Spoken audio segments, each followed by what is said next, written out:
इस बार का geography paper देख के यूपीएससी के प्रीलिम्स में मैं इतनी खुश हुई क्योंकि एनसीईआरटी में जो भी पढ़ाया गया है, एनसीईआरटी बैच में जो पढ़ाया गया, जो बच्चे उड़ान बैच के स्टूडेंट्स थे, जो बच्चे एनसीईआरटी बैच के स्टूडेंट्स थे, आप लोगों की तो 5 क्वेश्चन में ऐसी बल्ले बल्ले हुई है, मतलब सीधे सीधे 10 मार्क्स आपके सही हो गए होंगे अगर आपने सही से एनसीईआरटी पढ़ी होगी। मैं बार बार स्टूडेंट्स को कहती हूँ एनसीईआरटी से डायरेक्ट क्वेश्चंस आते हैं।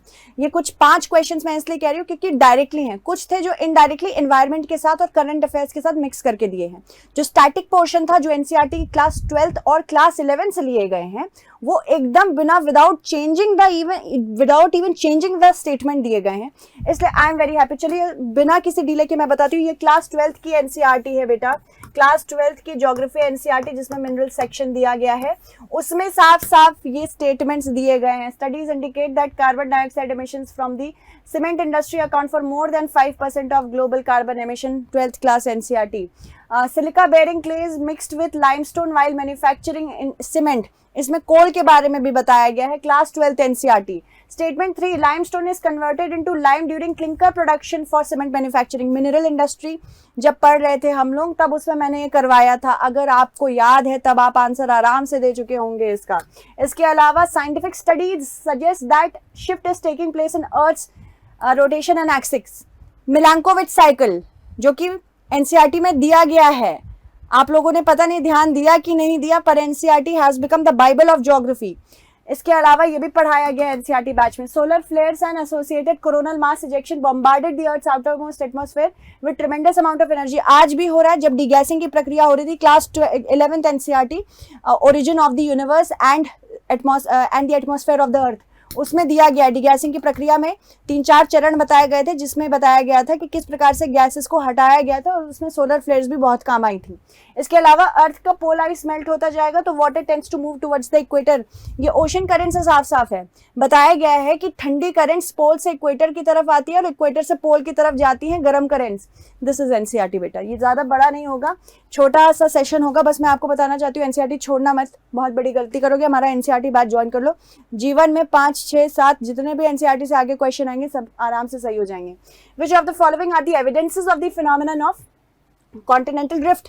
ये मैंने कितनी बार पढ़ाया होगा अपनी क्लास में, बहुत बार मैंने बताया है। Same age of rocks Brazil में, ब्राजील हाईलैंड्स में और अफ्रीकन वेस्ट अफ्रीकन एरिया में कितने सेम है। जुरासिक काल की आपको यहाँ पे चट्टानें मिल जाएंगी जो कि कार्बन डेटिंग से पता लगाया गया था। अभी मैंने कुछ ही समय पहले पढ़ाया था और इससे पहले जितने बैचेस में मैंने लिया है ये लिया है। देन ये क्लास 11th एनसीईआरटी है, एल्फ्रेड वेगनर की थ्योरी साफ साफ दी गई है।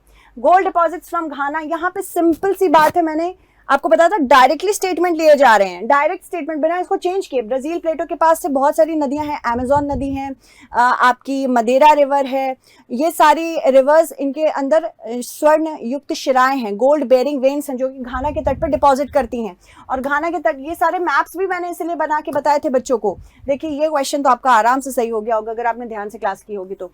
Gondwana system of sediments from India is known to have counterparts in 6 different, ये टिलाइट निक्षेप की बात कर रहा है, टिलाइट डिपॉजिट्स की बात कर रहा है। जब आइस एज में इंडिया गोंडवाना लैंड का पार्ट था और बाकी ऑस्ट्रेलिया, एंटार्क्टिका, साउथ अफ्रीका, दक्षिण अमेरिका, फॉकलैंड आइलैंड्स, ये सारे जब गोंडवाना लैंड के पार्ट थे तब आइस युग था और उसी के आसपास हो सकता है कि टिलाइट निक्षेप सेम हो। तो ये सारी कॉन्टिनेंटल ड्रिफ्ट की थ्योरीज में दिया है एनसीईआरटी क्लास 11th में। क्या ही बताऊं अब आपको, ये क्लास 11th की एनसीईआरटी है।